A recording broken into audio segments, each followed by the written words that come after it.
ஓம் சாந்தி.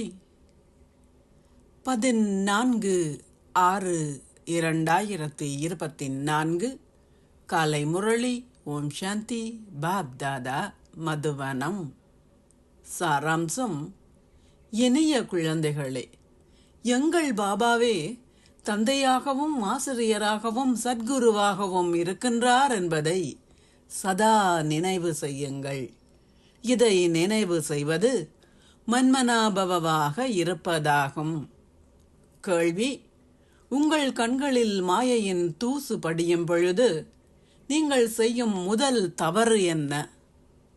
பதில்: நீங்கள் கற்பதை நிறுத்துவதே மாயை உங்களை செய்ய வைக்கும் முதல் தவறாகும். கடவுள் உங்களுக்கு கற்பிக்கின்றார் என்பதை நீங்கள் மறந்து விடுகின்றீர்கள். தந்தையின் சொந்த குழந்தைகள் தந்தையின் கற்பித்தல்களை கற்காமல் நிறுத்துவது அதிசயமே. இந்த ஞானம் உங்களை உள்ளார்ந்த சந்தோஷத்தில் சதா நடனமாட செய்கின்றது.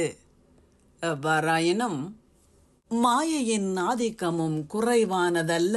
அவள் நீங்கள் கற்பதை நிறுத்தச் செய்கின்றாள். கற்பதை நிறுத்துவதென்றால் வகுப்பிற்கு சமூகமளிக்காமல் இருப்பதாகும். ஓம் சாந்தி. தாரணைக்கான சாராம்சம்: 1. உங்கள் கண்களால் நீங்கள் பார்க்கின்ற அனைத்திலிருந்தும் பற்றை அகற்றுங்கள். ஒரே ஒரு தந்தையை மாத்திரமே பாருங்கள். உங்கள் மனோபாவத்தை தூய்மையாக்குவதற்கு அழுக்கான சரீரங்கள் மீது உங்கள் கவனம் சிறிதேனும் ஈர்க்கப்படுவதை அனுமதிக்காதீர்கள். 2. நன்றாக கற்று தந்தை உங்களுக்கு கற்பிக்கின்ற இத்தனித்துவமான உண்மையான ஞானத்தை கற்பியுங்கள். என்றுமே கல்வியை தவறவிடாதீர்கள். ஆசீர்வாதம்: நீங்கள் அமைதி சக்தி மூலம் பரீட்சாத்தம் செய்து ஒவ்வொரு பணியிலும் இலகுவாக வெற்றியடைகின்ற ஓர் ஆத்மா ஆகுவீர்களாக.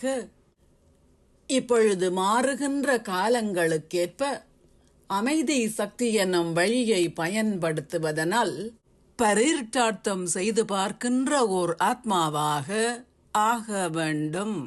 அன்பான வார்த்தைகள் மூலம் ஆத்மாக்களில் ஒத்துழைப்பு உணர்வுகளை ஏற்படுத்துவதை போல் அதே விதமாக நல்லாசிகளையும் அன்பான உணர்வுகளையும் கொண்டிருக்கின்ற ஸ்திதியில் உங்களை ஸ்திரப்படுத்தி அவர்களில் மேன்மையான உணர்வுகளை உருவாக்குங்கள்.